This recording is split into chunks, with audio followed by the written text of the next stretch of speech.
अगर अभी तक हमारे जीवन की शुरुआत नहीं थी धर्म की दिशा में, अध्यात्म की दिशा में, तो आज से अभी से इसी क्षण हो जानी चाहिए। क्योंकि सदगुरु कबीर एक ऐसे संत जिनको दुनिया ने सिरमौर माना, सम्राट कहा, शिरोमणि कहा, जो संतों में शिरोमणि है, संतों में सम्राट हैं, ऐसे सदगुरु कबीर की जयंती। और ऐसे अवसर पर हमारे भीतर कर्म की प्रेरणा न जगे, सत्य के दिए न जले, प्रेम के दिए न जले, अहिंसा के दिए न जले, तो ऐसे उत्सव मनाने से क्या फायदा। ऐसे उत्सव मनाने का सीधा मतलब है उनका संदेश, उनका जीवन दर्शन हमारे जीवन से जुड़ जाए, हमारे जीवन में घटित हो जाए। क्योंकि जो बातें उन्होंने उस वक्त कही, उस वक्त की स्थिति कुछ और थी। एक तरफ काशी पंडितों की नगरी और दूसरी ओर मुसलमानों का शासन। कुछ भी कहना खतरे से खाली नहीं, कुछ भी कह देना, खतरे को निमंत्रण देना किसी के विरुद्ध, लेकिन बिना डरे, बिना भय किए सदगुरु कबीर दोनों को कहते रहे, चाहे मुल्ला हो चाहे पंडित हो, दोनों की गलतियों को देखते रहे और कहते रहे, जीवन भर कहते रहे। एक विद्वान ने तो कहा कि हिंदू और मुस्लिम दोनों को इतने फटकारने के बावजूद 120 वर्ष तक कबीर के धड़ पर सिर कैसे रह गया। आज के समय अगर कोई मुस्लिम विरोधी बात कर दे तो गले काट दिए जाते हैं। कोई कह दे कांकर पाथर जोड़ के मस्जिद लई चुनाए, ता चढ़ी मुल्ला बांग दे क्या बहरा हुआ खुदाए। एक घटना सुनने में आई थी, मुस्लिम बाहुल क्षेत्र था, किसी ने कहा, वो मार दिया गया। लेकिन जिस समय उसका शासन और उस समय उन्होंने ऐसे ऐसे फटकार लगाई कि सब देखते रह गए। एक ही कारण था, वो डरते नहीं थे और सत्य कहते थे और पक्षपात नहीं करते थे। जिसको देखा उसे कहा, सामने ब्राह्मण खड़ा है, कहा जो तू ब्राह्मण ब्राह्मणी को जाया और राह दे काहे न आया। अब पंडित को फटकारते ही पीछे मौलवी खड़े थे, खुश हो गए, कहा आज तो कबीर साहब ने पंडितों की खबर ली है, ताली बजाने लगे। कबीर साहब ने देखा पीछे मुल्ला खड़ा है, तुरंत पीछे घूम गए, कहा सुनति कराए तुर्क जो होना, औरत को क्या कहिए, अर्ध शरीरी नारी बखानी ताते हिंदू रही है। जैसे मुल्ला को कहा वैसे पंडित को कहा, दोनों को एक समान फटकार दिया। कहा मेरा मीत कोई नहीं, कहा मेरा मीत तो वो है जो सत्य के रास्ते पर चलता हो, जो ज्ञान के रास्ते पर चलता हो। उनके सत्य, अहिंसा, प्रेम और करुणा के बताए हुए पथ पर यदि आज हम चलते हैं तो शायद हम धार्मिक होने की दिशा में कदम बढ़ा दिए।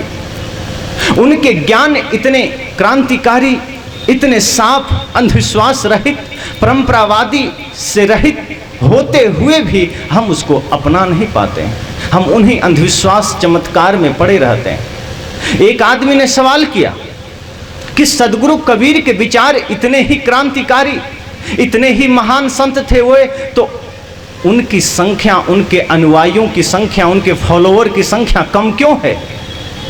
कबीर पंथियों की संख्या कम क्यों है? एक प्रश्न खड़ा हो गया कि जब इतने ही सत्यवादी हैं वो, इतने ही क्रांतिकारी हैं वो, इतने ही संत शिरोमणि हैं वो, तो उनकी संख्या कम क्यों है?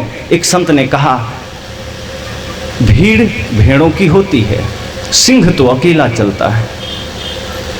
सिंह की कभी आपने जमात नहीं देखी होगी। हीरों की ओबरी नहीं, मलिया गिर नहीं पात, साधु का लेहड़ा नहीं, सिंह न चले जमात।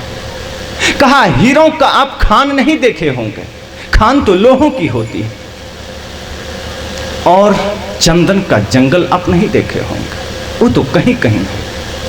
इसी प्रकार सदगुरु कबीर का रास्ता, सदगुरु कबीर का जीवन दर्शन, सदगुरु कबीर का ज्ञान तो वो कठिन तपस्या है जिसमें सब उतर नहीं सकते, कोई बिरला ही उसको पचा पाता है। जैसे सिंह का भोजन गधे नहीं पचा सकते, ऐसे ही सत्य, अहिंसा, प्रेम और करुणा कहना तो बड़ा सरल लगा, सहज सी भाषा में हमने कह दी, लेकिन इसको जीना उतना ही मुश्किल होता है आदमी के लिए। अभी लगा हमने ज्ञान सुना, लेकिन हम सब लोग सुनते तो हैं।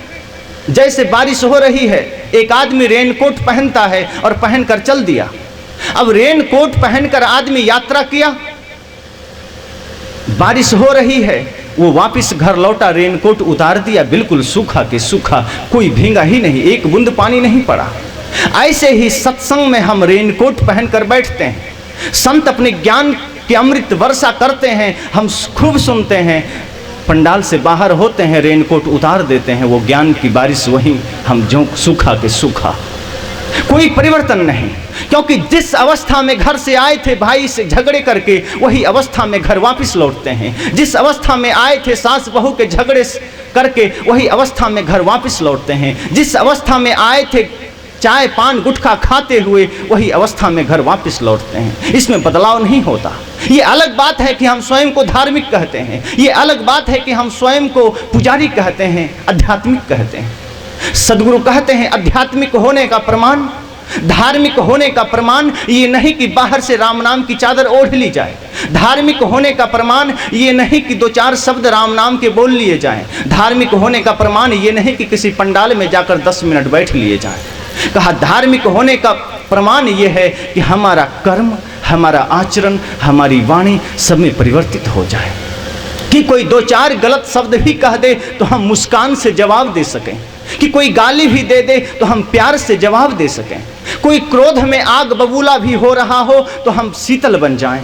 कहीं आग लग जाए, आप पेट्रोल लेकर दौड़िए, आग और बढ़ जाएगी। कहीं आग लगती है तो पानी लेकर दौड़ते हैं। अगर क्रोध में कोई व्यक्ति, सामने वाला व्यक्ति लाल पीला हो रहा हो, अंगार बन रहा हो, आप जलधार बन जाइए, क्योंकि आग पर पानी ही काबू पा सकता है। इसी प्रकार कोई सामने गुस्सा में है, क्रोध में है, और हम भी उसी अवस्था में हैं, तो कभी वो झगड़ा शांत नहीं होगा। इसलिए मैंने कहा ये कबीर जयंती हमारे जीवन की शुरुआत बन जाए अध्यात्म के लिए।